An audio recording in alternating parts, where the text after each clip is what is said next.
Freedom, freedom, freedom over fame. Freedom over cycle stays the same.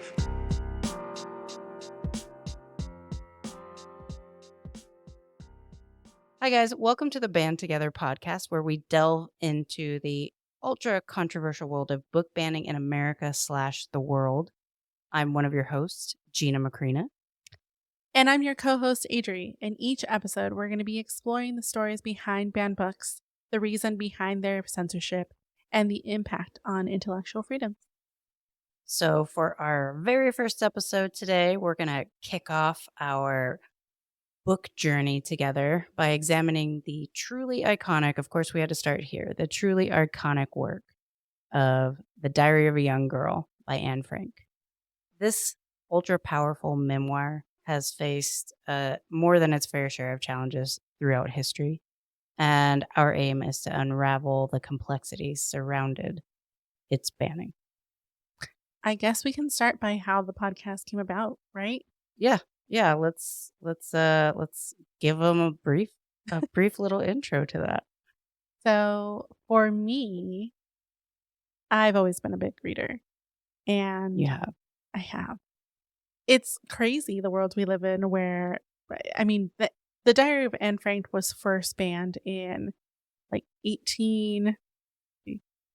was first published in 1947, and it wasn't officially banned until 1982. And it's being banned again right now in Florida, which obviously, but Florida man. but it's being banned in places like Virginia and other states across the U.S. and I'm sure around the world. But it really got to the point where I think we were both looking at the news and looking at everything around us and going, there's got to be something we can fucking do. This is just crazy. And It's bullshit. Yeah. And Gina really is a passion guru. She has passion projects and she's super creative. And that's how this kind of came about. She wanted to give us a voice. And the idea to me that we could read a book and, for a lack of a better word, cliff note it to anyone who can't read it or can't get a hold of it in their own state or country is just like a really cool concept. Yeah. And Adri's giving me a little bit more credit than I think I deserve, because it was definitely a joint effort. But her passion for reading, both of us have really strong opinions about discrimination and depriving anybody of any information. It was just a natural progression for us to want to talk about it. And so hopefully people who may not have access to this as of right now, and I just want to clarify, Florida, their official stance is that they are not technically, quote, book banning. They're they're quote, they are restricting books within schools. So they're prohibiting things have too much sexual content or violence, and they're just ripping them off of the school libraries. They negate to call it a banning due to the fact that it's not coming out of public libraries. They think it should be accessed in public libraries, but school is a little different. Yeah, and that's the reason, technically. Technically, when we look at the history of the story of the Book of Anne Frank, the reason that it's getting banned, it's for sexually offensive content. Right. Which, if anyone has read it, and I'm Where hoping, is it? we get it. She's like a teenager beginning to have feelings. Yeah. But we're also talking about people who want to teach abstinence only. Right. And who don't believe the Holocaust happened. Some of them for sure. And here's the reason why. Now, the way that I described it, it doesn't seem super problematic. And that definitely, as a parent, I think some people can look at that description for its face value and go, okay, that makes sense. We don't want our kids to be exposed to pornography, is what they're calling it, and things like that, or violence before their time. The issue with that is that it's always abused. And if anybody's been following this at all, if you look at the footage, there's like half the library being, it's taking out of math books, so it's, for me, a form of just removing any and every amount of information off the shelves to stop complex thoughts in a growing mind. The most difficult thing for me when it comes to book banning and listening to parents. And I mean, you and I talked about this kind of recently. I had an interaction with someone on Instagram who was disgusted that LAUSD, because we're in Southern California, and you know, so the Los Angeles school district officially recognized June as Pride Month, right? And the argument is, well, we're sexualizing our kids, and it's really hard to go against a parent who like truly believes that this is sexualized content for their children. But having gone through trainings myself, I know that it's totally not about sexualizing children. So it's a really hard discussion to have when people really truly believe that kids are being sexualized and they're being shown pornographic content or sexually explicit content, because Huckleberry Finn has the N-word in it. You know what I mean? Like, there's a lot of content out there that it can be problematic, but that doesn't mean that we don't get to learn, and that doesn't mean that we don't get to experience the history that's been, like, we can't deny works From a witness. We can't discount literary work just because we're offended by a line or two. Right. And may I remind everyone that one of the most offensive books in the entire history of books is the fucking Bible. Absolutely the Bible. So, I mean, we're not banning the Bible, but we're banning Anne Frank. Right. It just doesn't make sense to me. It's, and just be clear, like, we're not just going to cover banned books. We are also going to cover other books because they're important or impactful or just great books. True. But right now, this is important because to date this is July 16th, 2023. What's going on in America right now, which is the Supreme Court has overturned several important, huge cases that made us progressive. We're talking about Roe v. Wade. We're talking about affirmative action. Right. These are big, huge things that we're helping solve inequity in America. And they're now just, we're taking 10 steps back. Again, if they're making people uncomfortable or because they're resting on the fact that she talks a little bit about her sexuality, which essentially she started writing this book when she was 13. That is when you are in the prime time of figuring out your sexuality. That's when it all begins. That's when it bursts open, maybe even sooner, depending on who you are. So if we just try to prevent young people from reading and relating to other people, that's just stripping them of all the tools that they have going forward. Because we're supposed to be teaching young people how to be good people in this world. And part of them being good people in this world is knowing themselves.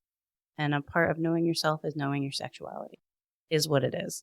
So if you want to take such an amazing book off the shelves because you're saying that she spoke about herself in a sexualized manner, I'm going to call bullshit on that every single day. Like, we're going to be talking about books, the fact that why they were great, why they were banned, when they were banned, and why it's bullshit. So get ready for lots of that. Right. Let's start diving into the actual book itself. For the longest time, I thought that it was just called The Diary of Anne Frank. I've always referred to it as The Diary of Anne Frank. Honestly, me too. When was the first time you read this book? High school for sure. Okay, I think I read this in elementary school. Okay. If not elementary, like junior high for sure. Because by the time I got to high school, I had read this already. Right. It might have been junior high, but definitely not elementary. You're probably right. Yeah. It's like kind of complex for. It's all, I'm playing with blocks. Oh, also the Holocaust. No, yeah, you're probably right. But it's. I was a public public education kid. Like, I don't think this So- was in elementary school. So I did a lot of public education, but I Oh, also you went did to Catholic school, I did a lot of you? private school. Yeah, I did a lot of private school. Bougie. And for the bougie. So for the readers out there who might struggle sometimes with reading, I am severely dyslexic. That's not So- funny. I'm not laughing at you. It's okay. It's okay. We have to make light of it because it's a thing that so many kids suffer from. And so, Well, just for context for everyone, I'm laughing because I hear about it all the time. we joke around about Because it so much. I'm not dyslexic and I forget that her brain works differently. So She makes fun of me, y'all. she'll oftentimes be like, "What do you mean?" She's like, "I'm dyslexic." That's right. And let me be very clear. I'm not trying to rest on it as any sort of an excuse to not get shit done. But there is, for all my dyslexic family out there, it is unfortunately a lot of kids go undiagnosed, and so you just feel stupid. And the breakdown of the disorder. Go ahead. I have a question. Yes. So I haven't looked into this at all. I should have. Is dyslexia similar to pretty much every neurodivergent thing where it's harder to trace in girls? No. Oh, To my knowledge. Like, I'm not a dyslexia expert. So I don't speak for the world of dyslexia, but no, it pretty much comes across the same in girls and boys, men and That's women. fair. You That's know, fair. and to break it down a little bit in the briefest of descriptions is when a lot of people read a book, you read a page and you absorb that page, and then you let it dig into your complexities of your mind. It gets retained, and then you're able to spit it back out. For somebody who's dyslexic, we read a page and then we take all of those letters and words and sequences and it's like putting it into a blender in our brain. So the reason why So hard. That sounds so hard. and a lot of kids feel it's sad because a lot of kids feel really stupid when it's not their fault. Like, they just need to learn differently. And in fact, actually, statistically, dyslexic people are more intelligent. I'm not putting anybody else down, but they are actually very intelligent humans, sometimes more intelligent than the average. It's the same thing with autism, right? Like, Yeah. a lot of autistic people are super, super smart. This society is not built for them. Yeah, it's not the norm, you know? So for those of you parents out there, kids struggling, get tested for dyslexia, because I will say that one of the reasons why I went to Catholic school was not for religion. It was because I was writing backwards. When I began to write, I was flipping pretty much full words and sentences backwards, and they caught it early, and I was lucky enough to not and it was an extreme case. Not every kid does that. So on a very basic level, if your kid's just having a hard time with reading comprehension, or maybe a very small sign like that, or extremely flipping things around, get them tested. It really helps the self-esteem of an individual growing up. Because I caught it early, I never had to feel unintelligent. Like, I knew that my brain just worked differently. So now I do a combination of, I will read a book the traditional way, which is a paperback. And then if I have the means, I will listen to an audiobook at the same time. And it helps. You said that you follow along with it as they're reading. Mm-hmm. It really helped organize everything in my mind. That's and cool. Then to really hit it home, because I am a visual learner, is one of my dominant learning abilities, which also I highly recommend everybody to figure out what kind of learner you are. It's really important for me to write things down, for me to retain it. So you hit all three components. Mm-hmm. I tried it. I tried the audiobook and reading it at the same time because you recommended that, and it really annoyed me. Well, I was either reading ahead, Mm-hmm. because in an audiobook, you're really doing the inflections of Right. the characters, and there's pauses. Getting you in the mood. Yeah, and I was candles. oh, fuck. I'm reading. I'm ahead of you. Because in my competitive mind, I was I'm ahead. Yeah. winning. It's a race. I'm winning the race. I'm winning the race. Back when I used to drink that way. That's about Oh, We'll God. talk about it another time. But Okay. yeah, so that being said, dyslexia is a thing, get tested. But also, the first time I read it, like we were talking about earlier, I think that I was in junior high. And reading it, this was my second time. Reading it the second time, just like any other book, I think I learned so much more. And then I'm also in a completely different headspace, obviously, being 39. And I think the thing that I took away the most from the book was she starts this book at 13. And watching her progress in maturity and the complexity of her thoughts and how Yeah. funny she was, and also the loneliness that she felt. And just a little bit of a summary is Anne Frank was a Jewish girl, and her family went into hiding during World War II, during Adolf Hitler, or as they referred to him, they called him the Fuhrer a lot of the time. So for clarity, this was written between 1942 and June of 1942 and August of 1944. I think her last entry was on August 8th. So and it's her diary, her literal diary. She wrote in it with her little hand. And I'm assuming they're little. They could have been big, giant hands. She's like a small person so with big, funny. giant. Well, yeah, so her name was Anne Frank. She gets a red checkered diary on her 13th birthday. And it's because she has aspiring dreams to be a writer. And I love that she had clarity on that so young. And she's a great writer, just so early, just by reading her work.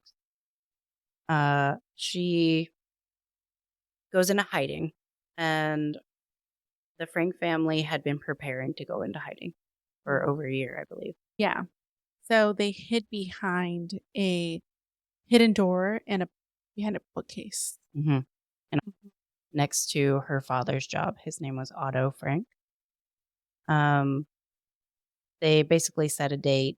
They read the writing on the wall. We all are today. But they had started piecing off their belongings. They didn't want Nazi Germany to be taking any of their furniture, clothing, things like that. They were slowly and very subtly moving their things into a secret connex next to her father's office building. She also has a sister named Margot. Her mother's name was Edith. They ended up living with another family, the Van Pels, or the Van Dam family, I think is what they call it, right? And it was Herman, August, and their son, or I think her name was Augustine. And then later on, a gentleman named Fritz. So Nazis were coming around. They were starting to make Jews wear yellow stars on The Star of David. The Star of David, essentially, on their clothing.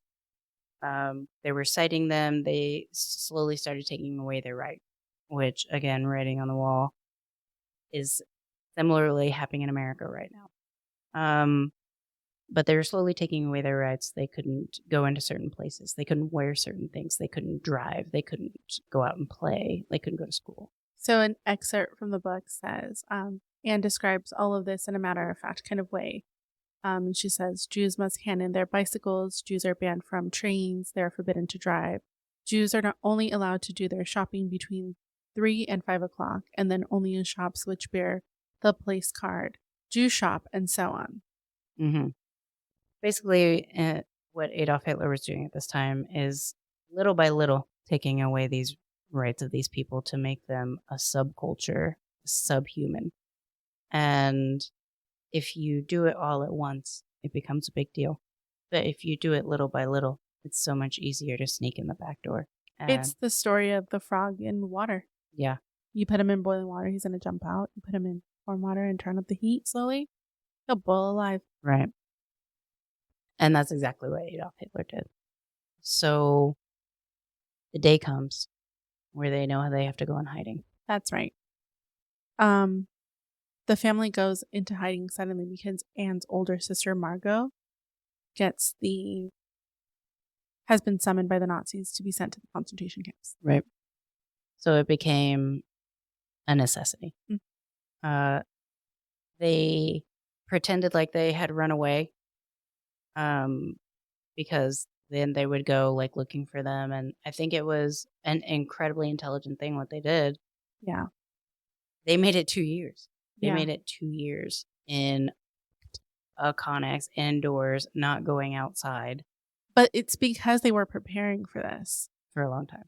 Like, they were preparing for a year for this. Well, yeah, they had to stock food.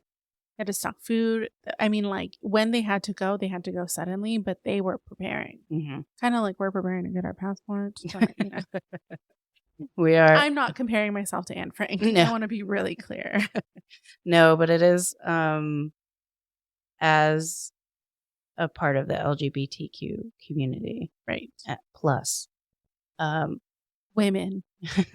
women, gay. A minority. For me. For Adri is Hispanic. She's Mexican American. I don't like Hispanic. Mexican. Okay, we like Mexican American. Okay, so Adri is Mexican American. I'm just plain old white. So She's just the cutest of the white. So I just try. A little bit about myself is I was a welder in a former life, and being somebody who worked in the construction industry since the age of 19. In that way, I have faced a whole lot of adversity from men to women. In fact, there was a time that I made 2 resumes for myself, where one I would put Jean, a more masculine version of my name, and then I remember you telling me this. and the other I would put Gina. So Jean Macrina and Gina Macrina. And I would submit them at pretty much the same exact time, the same exact day. And Jean was the only one that got the callback. So in that way, those are the things that I've experienced among some others, but I definitely don't have the minority experience. We're just we're making sure that we're prepared. And beyond that, I do think that as somebody who's traveled all across America for work, I think it's really important, and I have yet to leave the States. I think it's really important for people to be as well-rounded as possible and to get out there, get out into the world, experience different cultures, different communities, different ways of life. Because I feel like Americans, though, and let me be clear, I love America. There's more beauty that I've seen just from the earth in America than I could ever put into words. The moments that I've seen just in Wyoming and Montana, and I'm not talking about population here. I'm not talking about people to people. I'm talking about the earth herself. Like nature. Nature. Have been so captivating that I will never forget those moments. How interesting. Because I feel like the U.S. is so diverse. Mm-hmm. And you have a perspective that I don't, because I'm born and raised in Southern California. And my travels have taken me to Mexico. Which is another amazing and beautiful place, though. We don't have time. We don't have time. Yeah. It's so rich in history and culture. History. Yeah. I mean, definitely not something I've experienced here. Mm-hmm. It's got its problems for sure. Yeah. It and can be super scary, but I don't want to say I don't love America. I was raised and brought up to like fully drink the Kool-Aid. Mm-hmm. And it wasn't until COVID hit that I think my whole world was rocked. Yeah. And I started to see the world around me completely differently. Now, what do you mean when you say drink the Kool-Aid? Can you? Yeah, I think we were talking about this the other night, but like the Pledge of Allegiance you know, just America's the greatest country and we've got the best technology and the smartest and the fastest athletes and we're just like the coolest and everything's bigger and better. Isn't that indoctrination if anything is? I didn't see it. Yeah. I just believed it. I remember being a kid and we're millennials. So we really like we're fed, go to college, get a good job, run the rat race and everything's going to be just fine. And here we are in our 1-bedroom apartment. Both making like pretty decent money. Yeah, we're career professionals. Like we're not making minimum wage. And it's like, fuck, dude.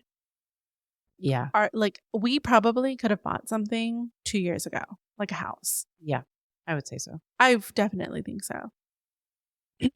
It's outrageous. Yeah. I'm talking about homes in our area that are built in the 90s. Like my brother's area is built in the 90s. There's a house on for sale right across the street from him. He was like joking. He's like, you should buy that one and be really close to us.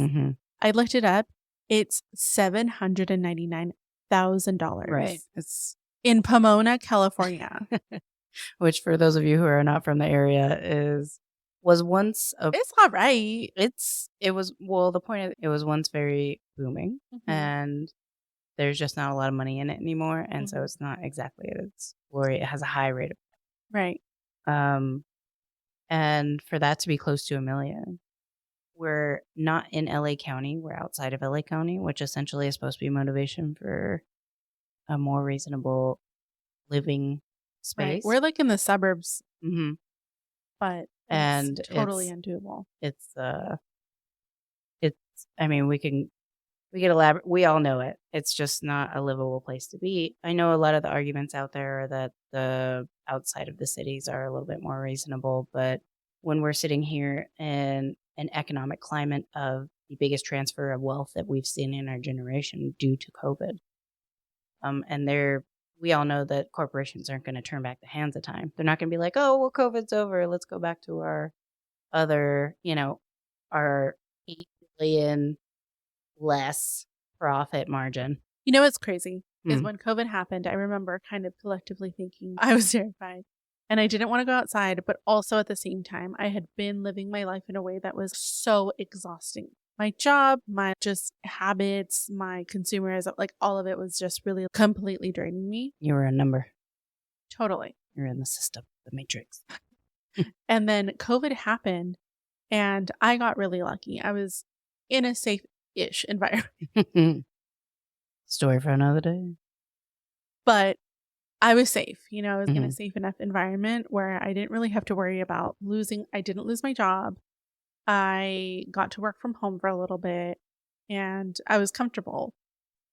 And it was like such a nice detox. And now that we're back, everything feels so much harder. And I can't tell if it's not wanting to readapt, but I just think shit's harder now. Yeah. We saw that that it wasn't working. The corporations made all of this money and now everyone's fucking struggling. Yeah.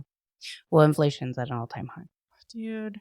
And that's inflation in the world happened. So that's not just America. We have the lowest inflation, I believe, of the world. Yeah. I think everybody else's went up just a bit more than ours.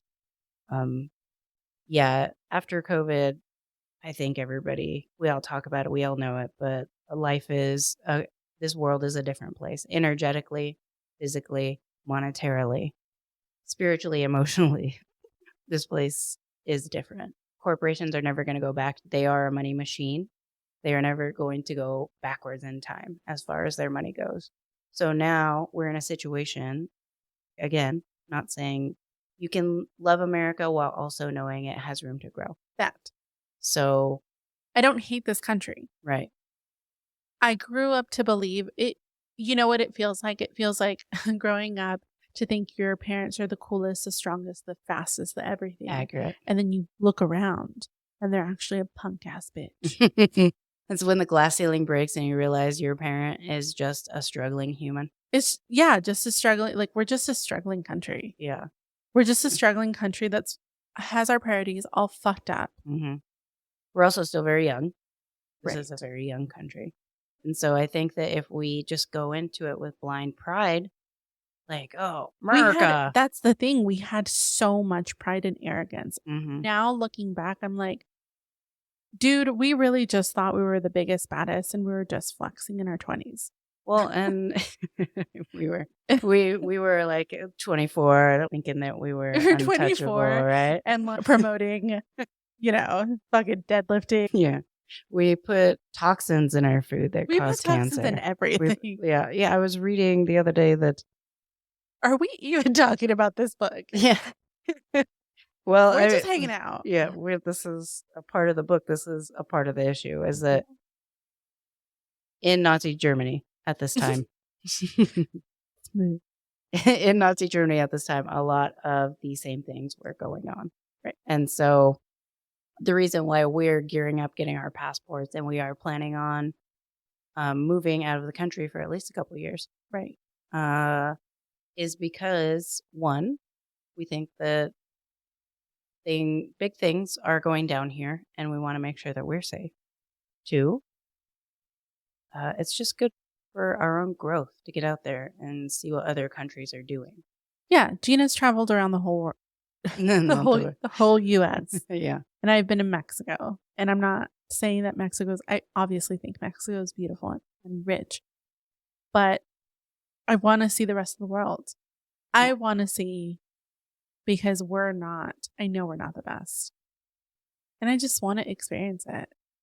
I think everyone should do that. I think everyone should travel the world, because I think some of our problems are because we're so individualistic. We're so set on separateness, and the thems and the us, Mhm. There's them, there's us. And I don't think that's always the case. I mean, we're all aware of current events that are happening around the world. There's protests happening in France. There's, we still have war. Well, let's talk about Iran. Right. They're just trying to keep the women there alive, and the men who stick up for them, because of their headdresses. Yeah. So, We're not saying that the U.S. is the worst place in the world to be. We do have some more freedoms than other places. But we also have to acknowledge that we're rolling these freedoms back. mhm. And if anyone hasn't read Fahrenheit 451, we'll get be reading there. there. But the banning of the books is a pretty big red flag to start to look out for. Historians have documented the signs of tyrannical governments, Mhm. of just complete oppression. And we're not far from that. There's travel advisory for people traveling to the US. There's travel advisory warnings for different states. I think that's why we picked this book first, because she's living her day-to-day life. She's Mhm. just documenting her life from 13 to 15, going, well, what did she say? Hold on. There's a quote from her. On July 11th, 1942, she wrote, "Fear is an ever-present reality. Okay, it's the silence that frightens me in the evenings and at night. I can't tell you how oppressive it is to never be able to go outdoors. Also, I'm very afraid that we shall be discovered and shot." Yeah, This is coming from a 13-year-old. right. And we're not there yet here, but I'm not confident that we won't get there here. Yeah, even if it's not exactly Nazi Germany, even if it's just slowly taking people's rights away until there's a marginalized group or multiple marginalized groups, and then one group that dominates. The fact is that we're not an equal opportunity America. That's just not the way it is. If I walk into a store, They have the right to tell you to leave. yeah, according Right to the SCOTUS, the Supreme Court, people can now discriminate against me, and I am somebody who is lesbian presenting. You will know that I am gay when you see me. Adri's more of a day walker, You probably won't pick her out of a crowd, but I am Right, but what if someone's, I don't want to serve Mexicans? right, exactly. And I was like As my circling around mom to would that. say, "Tienes el nopal en la frente," which means you basically look Mexican. Right, yeah. There's no hiding it. Right. So at this point in time, you and I walk into a store separate times. There are several reasons why we could be treated better or worse. Mhm. And although lots of countries experience that, this is my country and I want to be better. And I feel I like just want it to be better. we should all want it to be better. And the best thing that we can do is talk about it, talk about literature that cites where we're going and bring awareness to it. Because just blindly supporting any country and not knowing that there's room for growth is how you're going to get a dictatorship. Right. That's what happened to Anne Frank in Nazi Germany, and it did ultimately take her life.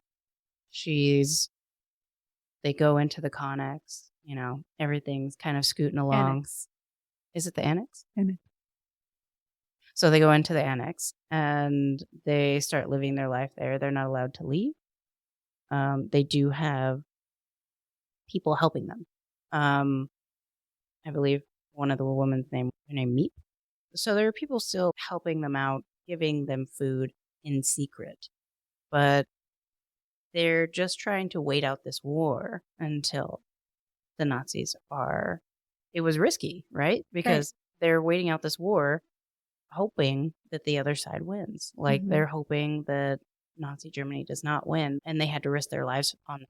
They had to roll the dice on that. And it wasn't just them. There was another family that joined them, for anyone who hasn't read the book. Right. So most of the book is her talking about, one, her feeling, she felt very isolated from her mother specifically. And she was kind of criticized by like the people everyone. Around her. Yeah, everyone around her. I think she was told that she was a lot, which oh my God, I don't know what that's like.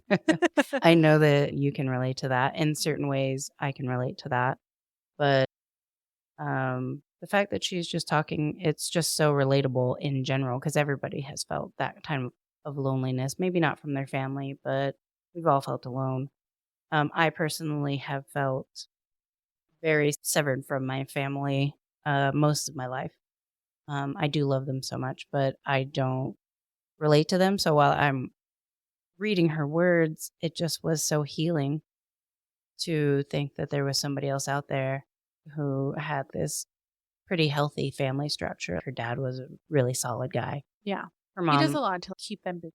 Because imagine this is the hardest thing. So they couldn't really do anything during the daytime. And it was mostly at night that they were able to kind of a little bit more freely and make not noise, but make more noise. There was like a period they couldn't turn on lights. Yeah. So you just have bodies in a hiding crawl, essentially a crawl space, trying to live their lives for years. Yeah.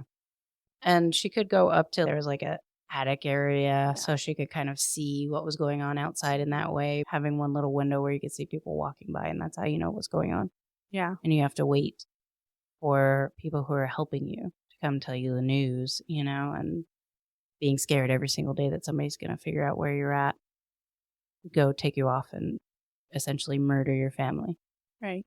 That's so much for a 13-year-old mind to wrap itself around. And she still kept herself authentic.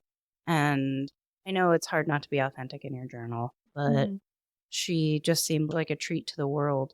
And the fact that she wrote this memoir of that experience, I think it's so important to keep this in schools because, one, it definitely rings the fucking alarm bell, right? Like, hey, we don't want to repeat this bullshit, but also it brings so much complexity to maybe another 13-year-old or a 16-year-old, like maybe to their mind where they didn't have to experience all these things and now they can it's called empathy. So they can. Right. She doesn't have she doesn't have friends. Right. She has her journal. Yeah, because she doesn't really, her older sister Margot is one of those, I'm perfect, Right. She talks about how pretty she is. And everybody thinks she's so amicable and agreeable, which was a very sought after quality. I think it still kind of is, I guess, but I think at this point in time, it was really high, like a highly sought after quality to be quiet and just And she's just a girl going through a really traumatic experience Mhm. and still trying to have some sort of normalcy. Like they have birthdays and shit. Right. They give each other, I think the thing that I noted the most was they would give each other, I'm glad you brought that up, because they would give each other Little luxuries. little luxuries like oranges. Yeah. That's crazy. To imagine a life where, happy birthday, I've got you these 3 oranges. Right. Nobody should ever have to go through it.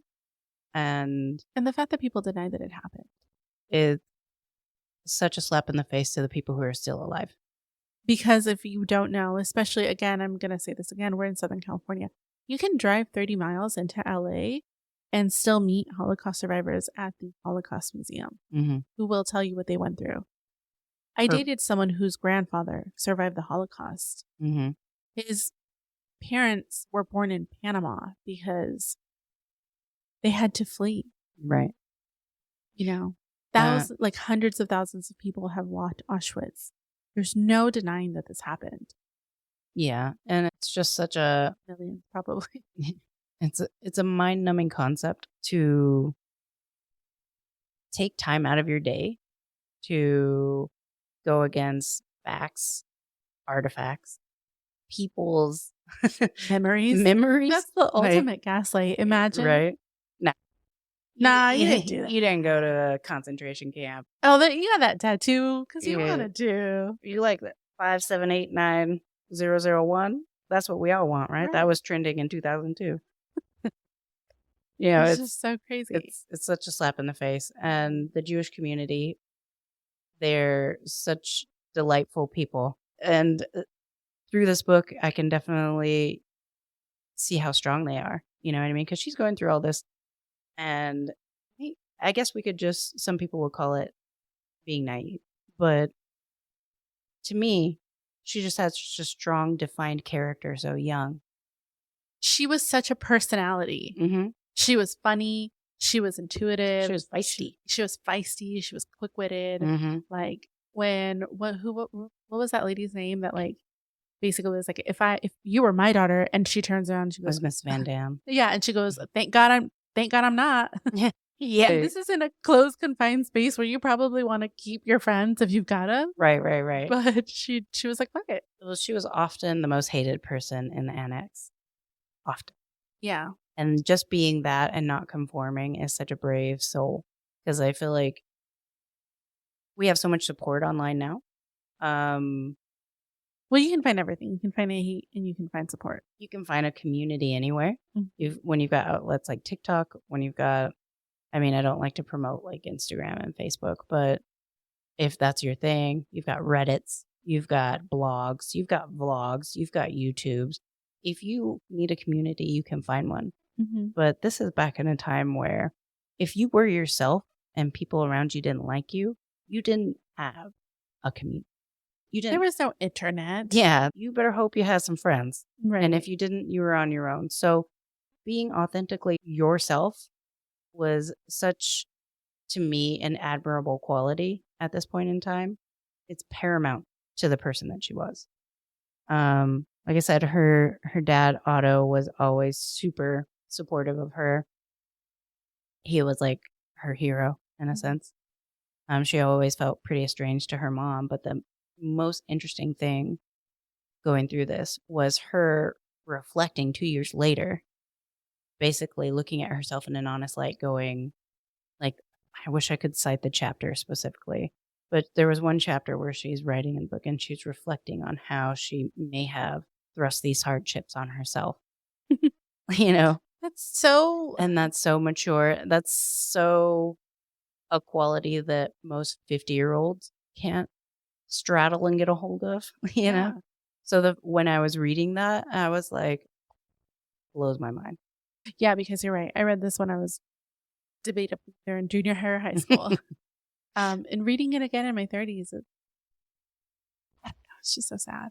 Yeah. It's sad, but it's... The worst part is knowing how close they got to freedom. Months. Was it a date? For Peter, he had to do the famous death march 3 days before they were liberated. That's what it was. But they got found out about 3 months before everybody died. Like, Anne ended up dying from a sickness. I think she was with Margot. So they both died from a sickness in a concentration camp. Her mom died in a completely separate concentration camp. And the only survivor was her father. We should also do, shit. I have it on that bookshelf. But it's Viktor Frankl. It's his account. He wrote it while he was in a concentration camp. Mm. And it's basically him being... That's a good book. Yeah. Yeah. It's his whole experience, his struggles, his insight. Mm-hmm. Because here's the thing. I know a lot of parents don't want their kids to feel uncomfortable, but the only place that you grow is in a place of discomfort. I found it. Go for March it. 7th, 1944, Anne writes, "It all seems so unreal. I was quite a different Anne who enjoyed the heavenly existence from the Anne who has grown wise within these walls." Yes. And I agree with that wholeheartedly. She does end up kind of having like a little romance with the other family's son that lived in the annex, which when they first got there, I think he's around Margot's age. And she didn't give two shits about him. No. She didn't think about him because he kind of kept to himself as well. Yeah, it wasn't until March 3rd, 1944, and I'll remind everyone, the book ends in July of 1944. She finally admits to herself that her feelings for Peter are pretty near to being in love with him. Right. And she is very, in the last chapters of the book, she's very focused on that relationship. And it's so fun to like see, because she went through, in that short amount of time, she went through a lot of ups and downs with that relationship with him, just through the appropriateness, talking to her dad about it. And even at the end, she was just, not her own words, but she was like, I don't even know if I want to just settle for him. I've got a whole life in front of me. And the fact that she was reflecting on that at 15 is amazing. That she was hopeful for that. Mm-hmm. Like, that's the heartbreak. She's still, in her mind, they're going to make it through. Well, you have to, right? I guess so. I don't know if I would fucking do that, dude. Well, I mean, I think that when you stop hoping, when you stop having faith, that's when you just give up. And she never gave up. Because you have to look at the pros and cons of that as well. And this is coming from me never being in this situation, so take it with a grain of salt. But if I was in a situation and I had to choose hope and faith over, lack thereof, and just accepting imminent danger, what's the point? What's the point? Like, I'd rather throw the energy out there of going, yeah, we're going to get saved. And if it doesn't happen, it doesn't happen. But I'm not going to sit around and be miserable in between. And this isn't to say that she was like stoked to be there. No, she certainly wasn't. She was resentful for sure. She had bad days. As we all do. But imagine in that circumstance. She had no sunlight. So God, the vitamin D deficiency. Yeah, and that was the most impressive thing. I'm thinking she doesn't get to put her feet in the grass like all of us like to ground, right? Like get our chakras centered. She doesn't get to do that. She doesn't, even though that probably wasn't her goal. I'm just saying she doesn't get to put her feet in the grass. She doesn't get to go outside. Right. She doesn't get basic vitamin D. She doesn't get basic human rights. Yeah. I mean, she's a subculture at that point. Yeah. She's in hiding. Mm-hmm. So it's an amazing book. And I think that... Oh, this is cute. So, well, not cute. This is something she wrote on March 17th, 1944. Although I'm only 14, I know quite well what I want. I know who is right and who is wrong. I have my opinions, my own ideas and principles. And although it may sound pretty mad from an adolescent, I feel more of a person than a child. I feel quite independent of anyone. Dude, she was strong. She was so strong. If she would have lived, I feel like we would have had some of the best books written from her. If she had lived, she would have been such a powerhouse to speak out about the Holocaust. She'd been alive for sure. I feel like Jewish people live to be 174. So do Mexicans. That's true. All kind of, sort of.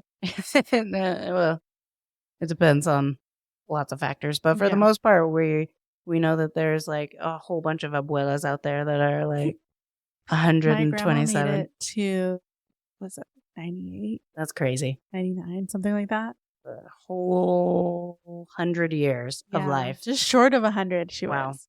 Yeah. It's amazing. My grandma made it to like a cool 76 with lung cancer because she was a white lady smoker. And she sounded like it. And she sounded like it. Hilarious.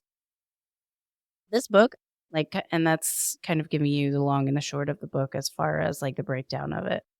But the effects that it's had, it's, Yeah, so this is where we get to talk about that. yeah. First of all, it humanized the Holocaust to where there's not a whole lot of, I mean, we have talked about people like coming out and speaking about it, but having an actual literature piece that anybody can pick up from now until forever. And that's the way we need to keep it. She sacrificed her life to give perspective. I know it When wasn't, you put it like that, that's so important. it was a big deal. Have you ever been to the Holocaust Museum? I haven't. Okay, so I have. And it's the one I want to go to is in Washington, D.C. Mm-hmm. because I've heard it's a lot more intense. Mhm. The LA one I've heard is much smaller, but I've been there a couple I times. have been to the one in Washington, D.C. Have you? How was it? The energy there. Guys, you're gonna hear me talk about energy a lot when I speak about experiences, but the energy there is highly emotional. Yeah. I mean, it's dark like most museums are, and beautiful and emotional. Like when you walk in, you feel like you're in a different time period. Each piece that they've got there holds power. Yeah. So one of the things that I think about, I remember thinking about it the first time I went there, is there's a display where you kind of go through this little corridor and then it's like glass and then there's just piles of shoes. And Mhm. it's just like a representation of how many people had gone in, and they took all their stuff when they were going into the concentration camps. People Yeah. were showing up with like suitcases and obviously their goods because they didn't know what they were walking into. And I remember the first time I saw it thinking, this isn't the only museum, and these are a lot of shoes. Mhm. And I'm sure there's piles of shoes in different museums everywhere that kind of show this. And even in the small LA version of it, it's a lot. Mm. It's really sad. And you walk through, and I think the coolest experience for me was being able to speak to a Holocaust survivor. Yeah.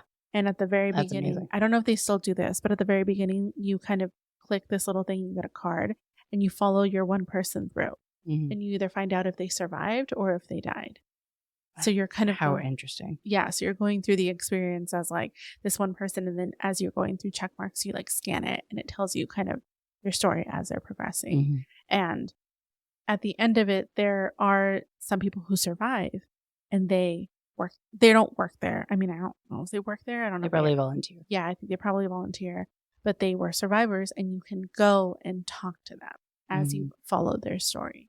And that to me was super impactful. Well, it brings it to life.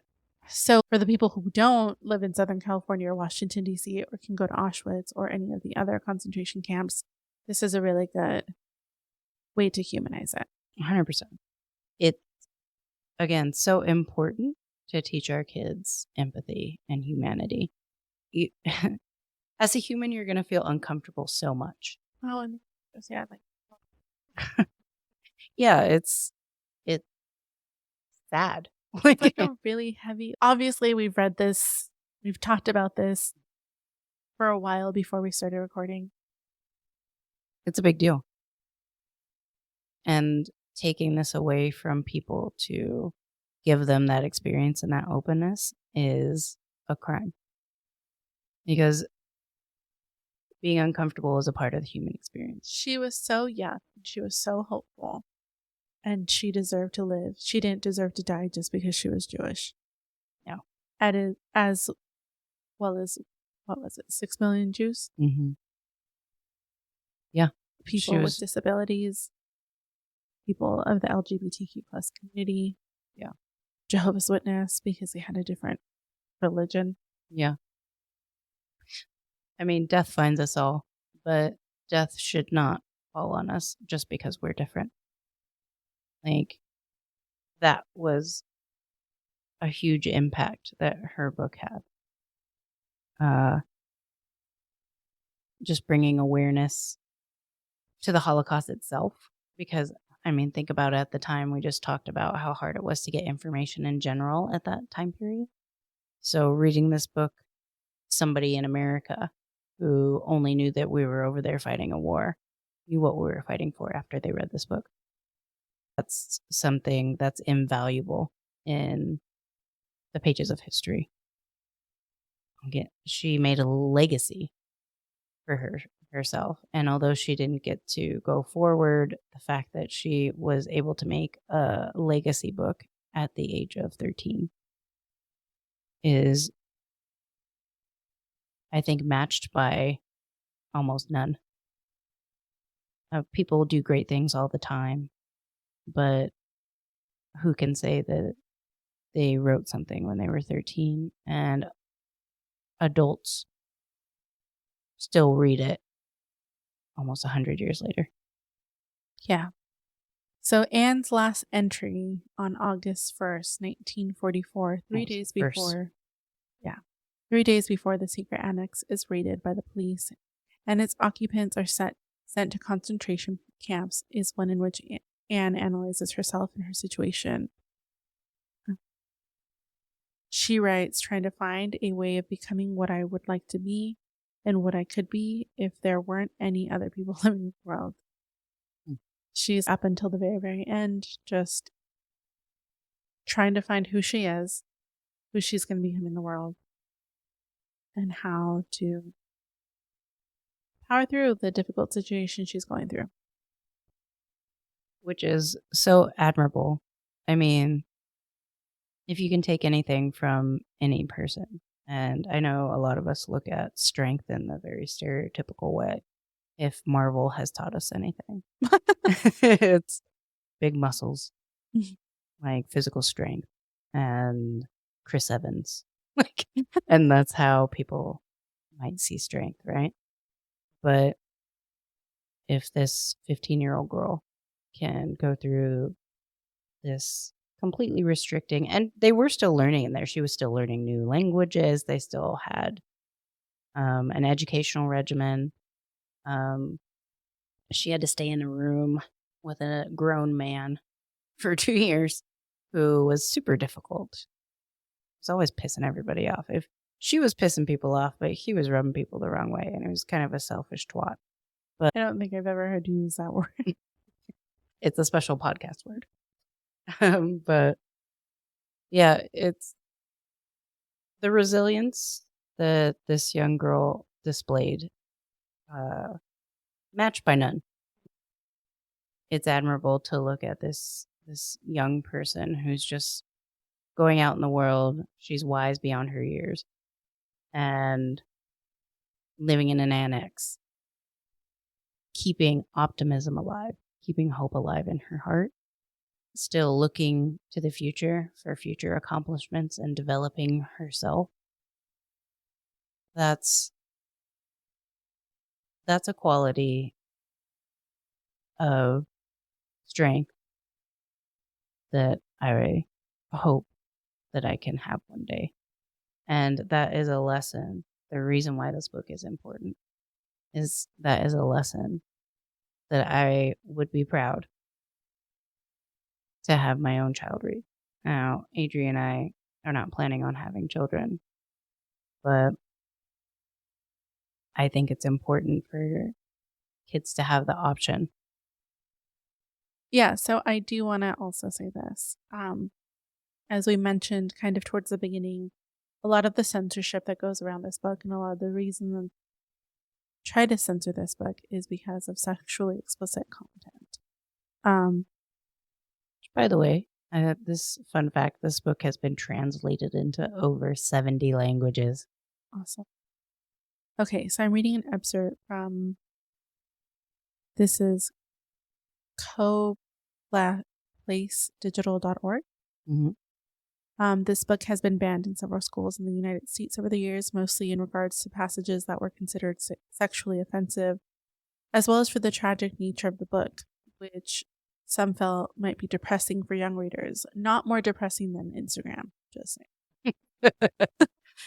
However, the diary had not been officially censored until 1982, when parents of a school in Wise County, Virginia, claimed the book was being sexually offensive. The passage in question regards Anne describing her anatomy, sexual feelings, and homosexual description of her friend. Censorship continued just a year later when 4 members of the Alabama State Textbook Committee called for the reduction of the diary because it is a real downer. That's in quote. Albeit one of the most outrageous reasons to ban the book, Frank's diary was nowhere near safe from banning. The American Library Association has documentation regarding 6 challenges to the diary of Anne Frank, which since it began monitoring formal written complaints to remove or restrict books in 1990. So I guess that's when they started documenting attempts to ban books. Since the release of the definitive editions, most of the concerns were about sexually explicit material, such as mentioning her vagina and the experience of the changes related to puberty. Here's the crazy thing. I probably did not read this in elementary school. Okay. Let's be realistic. I take it back. Take it back. So if we're reading this in junior high and they're mentioning a vagina and they're mentioning feelings of sexual change, fucking newsflash, they're already feeling those things. Right. I think a lot of parents don't want to acknowledge that their teenagers are sexual beings. And that doesn't mean that they're going out. Or they will develop to be sexual beings. Like, Right. you can't keep them in that bubble forever. And I'm not saying burst the bubble to a 5-year-old about what sex is. That's not what we're saying. We're No. not advocating for that. But we're also not denying our humanity of, if a 13-year-old is going to read this. She was 13. This is not a book of fiction. This is not a book of fiction that was written by someone who wanted to get into the mind of a 13-year-old. This was literally her writing into a diary. Right. And it was found And she and didn't published. She didn't intend for this to be read by millions of people. Well, she didn't have a lot of information to come off of herself. These are her authentic feelings, which just goes to prove that whether or not you talk to your kids about these things, they will have these thoughts and feelings. Yeah. So why would you not give them Why something not to use guide this them? as a tool to be like, okay, hey, I heard you're going to read the Diary of Anne Frank at school. Instead of being like, no, I don't want you to hear about a vagina. Read it with them. Read it with them. Yeah. Read it with them. Talk about it with them. Why would you not do that? Maybe it's because a lot of people in America don't read. So true. Yeah, not Listen enough. to the audiobook. Not enough. Listen to the audiobook. Like, It's such a fear-based rule. Like, somebody in Alabama thinks that the book is a downer, so they're going to restrict access to it. Well, not everybody thinks like you, Mr. White Man, and I know it was a white man because it was in Alabama. So, right. and no disrespect to any minority in Alabama. I've been to Alabama. It's a beautiful state. But just because you don't find value in it doesn't mean that everybody doesn't. So Anne Frank's story has become a rally cry for human rights advocates. Her diary has been used as a powerful tool to campaign against discrimination, bigotry, the denial of basic human rights. Organizations such as the Anne Frank House and the Anne Frank Trust continue to promote her message, advocate for tolerance, for social justice, and the prevention of human rights abuses. Mm-hmm. And she did These that. are all things that we're dealing with to this day. Right. And she got that inspiration out of people by writing down her authentic thoughts and feelings about herself, her body, her thoughts, and her feelings. During a really difficult time. During a really difficult time. A historical time. Which maybe not as big of a deal. But again, knock, knock, parents, your kids are feeling similarly in a different situation in their day-to-day lives that have nothing to do with Adolf Hitler or Auschwitz. But We're let's- living through a historical time. How many kids right now did not go through COVID and lose 2 years of school? And how many kids are not struggling because they feel isolated? They felt isolated. Oh, I mean, we can bring the stats up if you want a real depressing topic of how much child abuse increased during COVID because all these kids were stuck at home. Yeah. Like, if you want to talk about that, there's a lot of kids in America that lived through their own personal fucking hell because they were in abusive situations and they didn't get to go to school to get away from their abusers Right. or eat lunch. Ugh. So Right. And like all the people who are voting to take school lunches take out, school lunches right? out. Because it's the only meal they get during Yeah. the day. There are people out here making less than we are and they have children and maybe they're not emotionally or mentally stable. And these are the parents that these kids have to deal with. Like The Diary of a Young Girl, Anne Frank, away from school systems. You're taking away a lifeline because Well, that was me. right. I grew up in a really religiously restrictive household. Mm-hmm. I wasn't allowed to. So I grew up Jehovah's Witness. I don't want to open that can of worms, but I do. It's a cold. We all know it. I'm sorry. I'm Yeah. really sorry. I love my mother. She's still a Jehovah's Witness to this day. I have other family members who are Jehovah's Witness and I love them so much. And here's one thing I will say. Jehovah's Witness, in my experience, I don't know for everyone, lovely people because they really do think they're doing God's work and they're trying to be the best that they can be to live on heaven on earth. It's a whole thing. They're still good people. Yeah, they're still good people. There's good people in there, and that's okay to acknowledge. Yeah. But it was really hard. You know, it was super hard to make friends. It was super hard to be the girl who didn't stand for the Pledge of Allegiance, didn't dress up for Halloween, didn't pass out candies, on Valentine's Day, didn't do any of the Christmas shit. Like, just got to sit out and watch all my friends as they practice for caroling and shit. Mm-hmm. So I didn't have a lot of exposure to other kids. So I read. Mm-hmm. I read, and when people talk about reading and they're like, I transported to a different world, I legit did that. I think I read so much that when I read, it really feels like I'm watching a movie sometimes. Like I'm not even seeing the words anymore. Yeah. So if someone were to take any book away from a kid that could maybe make them feel more connected, it sucks. Mm-hmm. Let alone a historically important and relevant book. Think To about teach me empathy. Think about your life choices if that's your main goal in life. Oh, this book is a bummer. So I'm not going to let my kid read it because it'll make my kids sad. They're already sad. Yes, your kids This are already going to be generation, sad. Like these kids, like the Gen Z. Well, I guess Gen Z is like in the workforce now. They're not Yeah, like super but kids. They're out with us. But what is Gen it? A. Gen Alpha? Yeah. That's my nieces and nephews. Mhm. And they've grown up with Instagram from the time they're fucking 6 years old. Stressful. I know as an adult, like a full grown adult, maybe a month ago, I talked to Gina because I was like, I looked at a page I probably shouldn't have looked at, a former friend. And it made me feel really bad about myself. Why did I do that? But at least I can understand. I made a bad choice. I went to go look at something that I knew would make me feel bad. But kids can't regulate that. They're historically more depressed. They're historically more isolated. And books can be a lifeline. They are a lifeline. There's no arguing that fact. Like when I read a book, there was this, it was so cheesy too. When I was in high school, there was this murder mystery book. Don't ask me the name. I don't remember. So sad. Yeah. I wanna read it. Yeah. But there's this murder mystery book, and I was sitting in my room on my bean bag. I always wanted to bring back. Oh my gosh, so fun. Don't sleep with them though. Even as a kid, it hurt my back. Oh, God. Ouch. But no, I was sitting there in my beanbag reading this murder mystery. And I sat in there for 6 hours one day, just blowing through this book, page after page. I really felt immersed in it. And studies show that there's so many benefits to it, whether or not, and to such an authentic story. Like the story of Anne Frank, where this was actually something that happened. If you take this away, this book is a tool.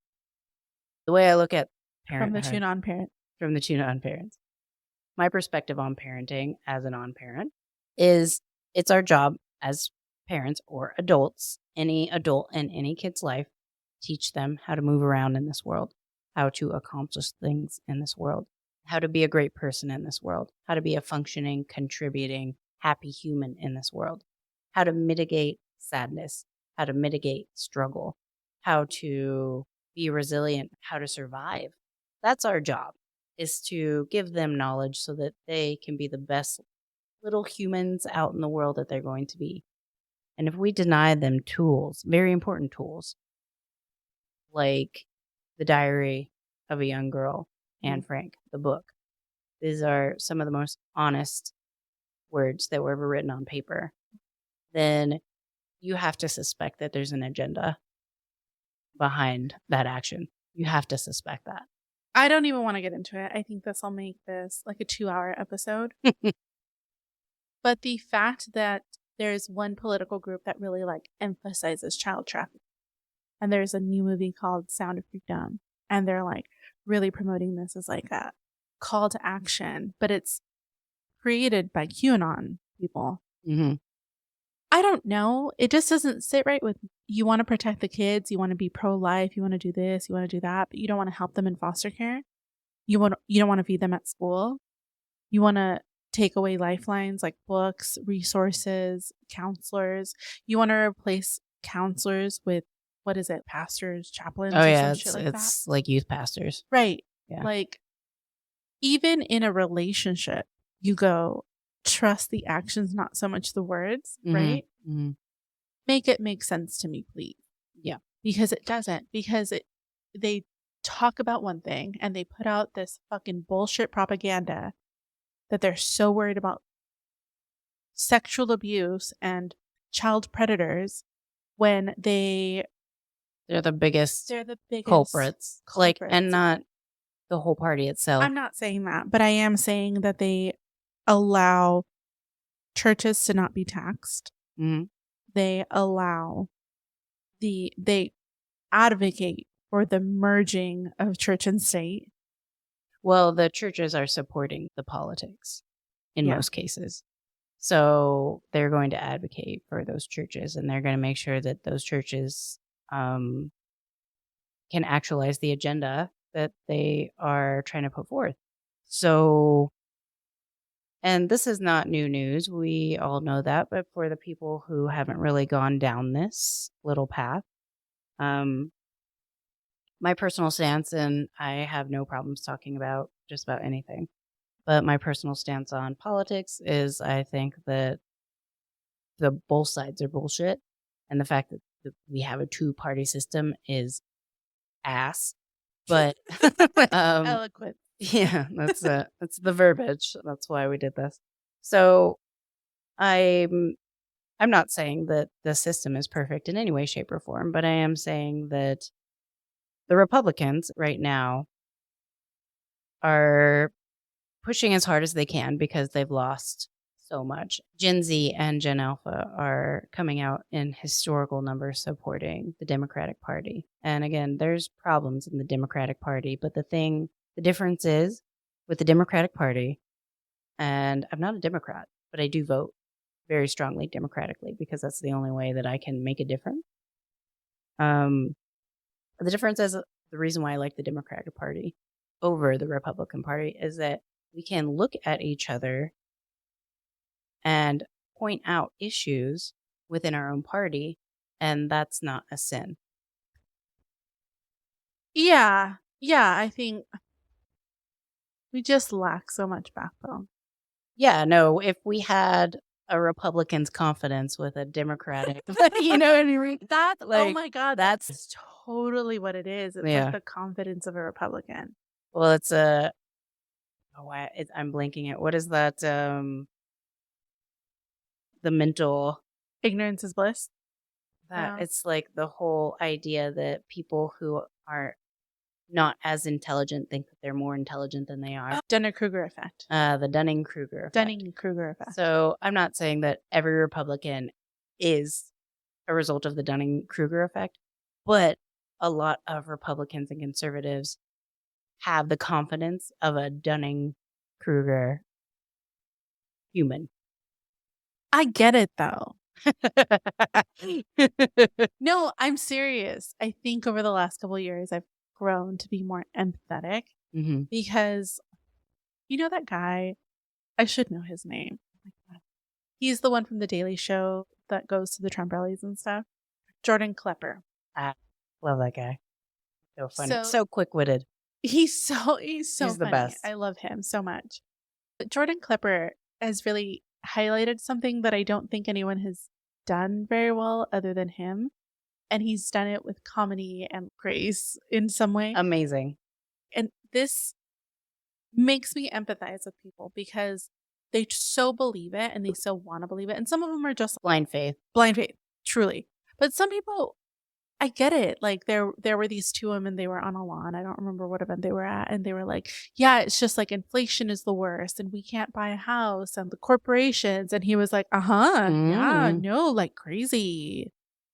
We're not putting the pieces together. It becomes identity politics where it feels, and I will give you an example. Someone that I know talked to me recently about critical race theory. Mhm. And she was like, I just don't want to be made to feel guilty for being white. And I wasn't going to have, it wasn't the environment to have this. And I was like, you know, sometimes it's really good if I just shut the fuck up and have it for people. Because sometimes it's not. yeah, sometimes it's not.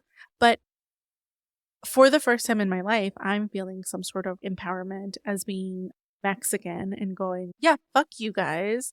The Zoot Suit riots were shit. Dodger Stadium is built on indigenous land. Like, there's so much shit that sucks. And finally, we've talked about this. Coachella this year was like Bad Bunny, Becky G. Yeah, she did the Selena Selena, tribute. yeah. It was gold. It was beautiful, but it's the first time there's representation and people aren't shying away and people aren't like, I remember being in junior high and someone making fun of me because they were like, you smell spicy. You smell like jalapenos. Oh my God. You never told me that. She's a kind. Yeah, she she still sounds follows like me on Instagram. She's a countess. She's Fuck her. I don't because my life is good. All right. But yeah, I like never will forget that because I was ashamed for being Mexican to some extent. And I don't want white people to feel shame. I don't blame anyone that's alive today for the shit that happened during the Holocaust. But if you're going to deny that it happened, if you're not going to learn from history, if you're going to then cry out that your kids shouldn't learn it because they'll feel bad about themselves, honestly, fuck off, because I felt bad about myself. There's not a black kid out there who hasn't had the talk with their parents about what to do when a fucking police officer talks to them. So you want to talk about feeling bad about yourself. You've had the privilege of not feeling bad about yourself for a really long fucking time. I don't want you to feel guilty like you personally did it, but I do want you to be aware of it so that you can make sure that you're an advocate and an ally for the people around you.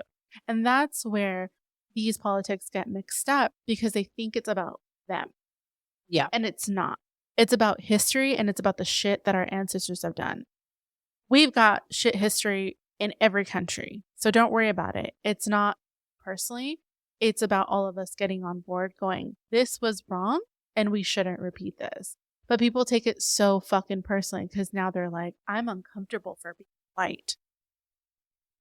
I'm sorry. Yeah. Well, as somebody who is white, and thank you for that. I feel like that's those are important words to say. Because I do know a lot of conservative people. For somebody who my family is very conservative, and I had a lot of run-ins with them my whole childhood because I do like to, I don't know, it just didn't feel right. Some of the things that they said didn't feel right growing up, and I knew that. I know a lot about the conservative mentality. And the funny thing is, is that, piggybacking off of what you were saying, is that they do jump on a lot like, oh, the corporations and I'm not making as much money and corporations are bad and blah blah blah. But all the while you're just listening to Fox News and you're not actually looking at who the fuck backs those corporations, and they're fucking conservative Republicans are the owners of those corporations. And they're the ones putting you in poverty. There are Democratic corporation owners out there for sure. But for the most part, the people who are pushing for more profits, or the people who are pushing for you not to get your student loans forgiven, the people who are pushing Anti-union. the people who are anti-union because they don't want you to have money. Advocate. Like, they don't want you to have enough money to The writer's own strike. your own house. Like, the How writer's much- strike, how the much- actor strike that just happened 2 days ago. We've got Walt Disney's CEO coming on saying that asking for more money is ridiculous. This is a conservative person. These are conservative views. I'm not sure that this is right, but this man is making $27 million a year. Oh, I read it was 47. Okay. So, So we're not sure what the actual, I'm sure it's a Google search away, but whatever. right. But the point is, Enough. It doesn't matter. He's if making it's 27 enough. or 42. Yeah. Right. He's making enough. And we're looking at actors who are posting their pay stubs, like the girl from Orange is the New Black, who her residuals were $27.30 something cents. Right. And it doesn't matter the time period of that. The point is, it's not enough. It's not enough. Yeah, this is the funny thing is in my experience, because I am very comfortable with debating. I always have been. I used to be much more in it than I was before. And I felt very much so like it was my job as somebody who is white. To talk to my fellow white people and be like, hey, you're looking at this from a very singular perspective. And I was born in Northern California, which is more, San Francisco's like the epitome of liberalism, right? Yeah, like we love San Francisco. But anywhere outside of that, you're going to have more conservative views. And It was shocking. but the funny thing is, when I'm talking to both parties, when I talk to conservatives, when I talk to Democrats, like, they have very similar issues. The problem is that conservatives... We need a third party. Yeah, well, we do. We need several parties. I think over in Europe, they have several, right? So the point is, when I'm talking to conservatives, it's like they have the same issues that they're citing over and over again, that Democrats are also citing these issues for the most part. We can get down to the nitty gritty in a different time, but they're not digging down to understanding the roots of these issues. Like, they think that these big corporations are coming down on them and the government's coming down on them and they're trying to strip their rights away. And then Democrats are going, the government's stripping our rights away. And we all know that it's so much easier to pit us against each other, but If we're divided, it's easier. So much easier. I guess that's what I was saying, is I Mhm. get where conservatives are coming from, like some of the rural, like random states. They're really feeling it. Mm-hmm. Like, there's a lot of poverty in a lot of those states, and it's easy to blame the Democrats that they see on TV that are Even though we're supporting those states. right. Yeah, that's a whole different conversation. Blue states really are supporting the red states. We are. We are. But they don't see it like that because they're not getting that kind of information. And they're not looking outside to get more Right. information. Because, again, I was told this as well when I was a kid, do get brainwashed in a conservative way. If you do look outside those ideals, you will be shunned. I try really hard not to do that to anybody, no matter what their beliefs are, because of my experience with that. But it is very culty, and then it went to a new level of culty when Trump went in. And if you're going to be so stubborn that Our Lord and Savior. Our Lord and Savior, Donald J. Trump. DJT. DJT. But if you're going to take a stance and just not be open to the fact that you could be your party at least could be a part of the problem, or you could be a part of the problem. I've seen more of that on the Democratic side, where we can look at ourselves and go, we are problematic. Nobody's going to call out Joe Biden like a Democrat is. Like, Yeah, I'm no, gonna- it's true. Actually. yeah, I'll tell you right now, he's not my favorite. I think he's done He's good not my things. favorite. I think he's done bad things. But we can look at him and go, hey, you could be better. I know I'm not the only person who has this feeling. We all kind of looked at ourselves during the last election. And we were like, this is it? Yeah. This is I'm looking at it right now. we kind of were like that. And you know what the funny thing is? Like a lot of times MAGA supporters will be like, well, where's your pride for Joe Biden? And we're like, bitch, we don't claim him either. Yeah, he's not our Jesus. He's not our He's just not a like our man. main squeeze. Like We employ him. yeah. He works That's for me. The craziest part is Like- why don't we just collectively go, there's so many of us against them and they're fucking us. Yeah. If we all stayed home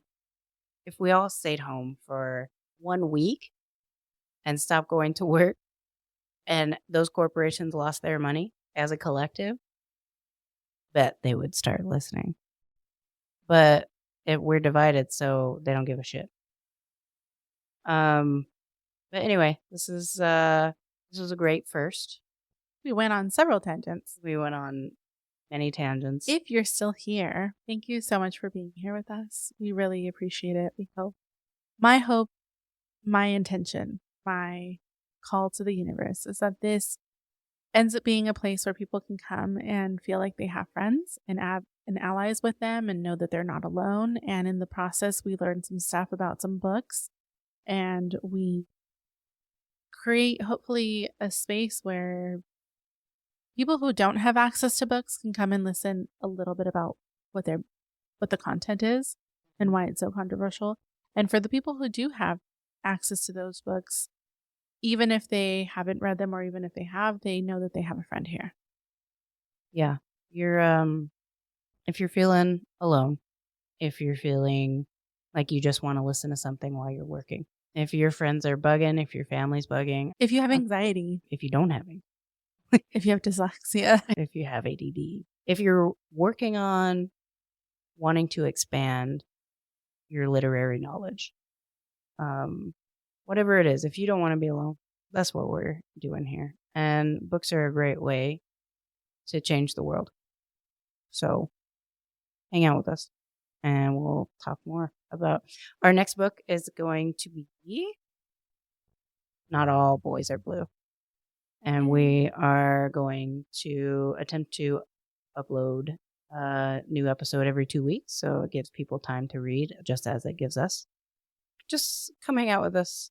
We're going to talk about a lot of different stuff, including the books. We're here for you. And even if you don't agree with us, we love you. we love you. And that brings us to the end of another episode. If you found this discussion insightful and thought-provoking, don't forget to show your support. You can find all the links and references mentioned in today's episode in the description down below. Whether you're looking for articles, books, or additional resources to explore, we've got you covered. And if you haven't already, make sure that you hit that subscribe button so that you never miss an episode. Your support means the world to us. It's the best way to stay connected and engaged. It gets our books out there into the places where maybe they might not be reachable because they are banned. And if you're really passionate about what we're doing and you want to take your support to the next level, please consider becoming a patron on our Patreon page. You'll be gaining access to exclusive bonus content, which I don't post to the regular platforms. And you'll even have the opportunity to vote for the next book that we read and suggestions for topics and future episodes. Thanks again for tuning into the Band Together podcast. You can follow us on TikTok. Your feedback and involvement make this podcast possible. So keep reading between the lines. Thanks, guys. Thanks a lot.